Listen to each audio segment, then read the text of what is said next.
આગામી દિવસોમાં ગણેશ મહોત્સવ આવી રહ્યો છે ત્યારે સુરતમાં દેશનો સૌથી મોટો ઉત્સવ ઉજવવામાં આવે છે ત્યારે આ ગણેશ ઉત્સવમાં માટીની પ્રતિમાનું સ્થાપન કરવામાં આવે તેવો આગ્રહ રાખવામાં આવે છે ત્યારે સુરતના સાંસદ મુકેશભાઈ દલાલની પ્રેરણાથી હિન્દુ મહોત્સવ ચેરિટેબલ ટ્રસ્ટ દ્વારા મા કાલી એજ્યુકેશન એન્ડ ચેરિટેબલ ટ્રસ્ટ કાર્યાલય અઠવા સુરત ખાતે માટીની પ્રતિમા વિતરણ કેન્દ્રોમાં શુભારંભ કરવામાં આવ્યો છે।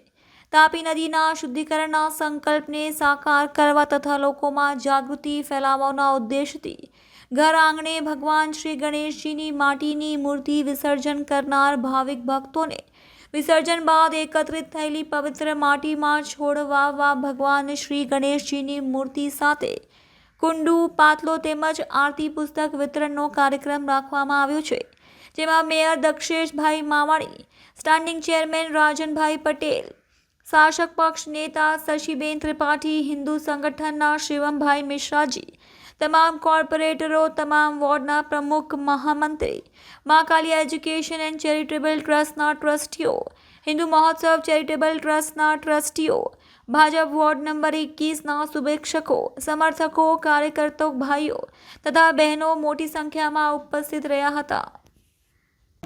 મારું નામ અમિત સીતારામ જયસ્વાલ, મા કાલી એજ્યુકેશન એન્ડ ચેરિટેબલ ટ્રસ્ટ પ્રમુખ। અમિતભાઈ, આજે કેટલા ભક્તો ગણેશ ભક્તોને મૂર્તિનું વિતરણ કરવામાં આવ્યું? આજે અમે 350 થી 400 મૂર્તિનું બુકિંગ લીધેલું હતું આજથી અઠવાડિયા પહેલાં, અને આજે અમે કાર્યાલયનું ઓપનિંગ કરેલું હતું હિન્દુ મહોત્સવ ચેરિટેબલ ટ્રસ્ટ દ્વારા અને 24 સાંસદ મુકેશ દલાલ શ્રી દ્વારા। આજે અમે 51 લોકોને મૂર્તિનું વિતરણ કરેલું છે આજે કાર્યાલય ઓપનિંગ સાથે જ। ઇકો ફ્રેન્ડલી ગણપતિની મૂર્તિ ભક્તોને આપવાનું કારણ શું, ક્યાં હતું સર? આજે અમે શુદ્ધ માટીની મૂર્તિ અમે લોકો આપીએ છીએ અને એનું સ્વચ્છતા જાળવવા માટે અમે લોકો અને નદીની સુરક્ષા માટે અમે આ કાર્યક્રમનો પાર પાડેલો છે। આ કાર્યક્રમમાં કેટલા ભક્તો હાજર રહ્યા હતા?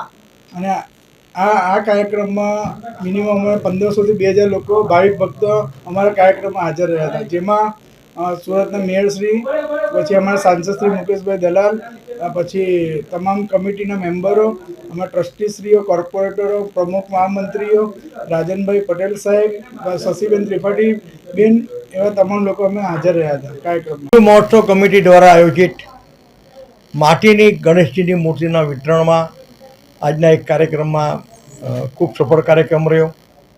ગણેશ વિસર્જન દરમિયાન અને ગણેશની સ્થાપના દરમિયાન માટીની મૂર્તિઓ બને અને તે જ એનું વિસર્જન થાય અને ઘરમાં વિતરણ થાય તે માટે હિન્દુ મહોત્સવ કમિટીના કાર્યકર્તાઓ ખૂબ પ્રયત્નશીલ છે।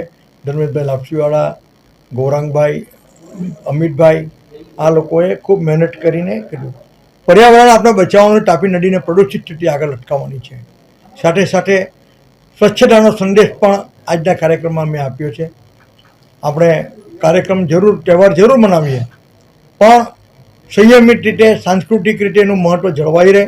ગણેશજીની મીટર વિસર્જન પછી ગમે ત્યાં વિતરણ ગમે ત્યાં પડી નહીં રહે તેનો આપણે ખ્યાલ રાખીએ અને સમગ્ર ઉત્સવના 10 દિવસ દરમિયાન આપણે સાંસ્કૃતિક વિવિધ પ્રકારના કાર્યક્રમો કરીએ, સમાજ ઉપયોગી કાર્યક્રમો કરીએ અને ગણેશ ઉત્સવને સફળ બનાવીએ।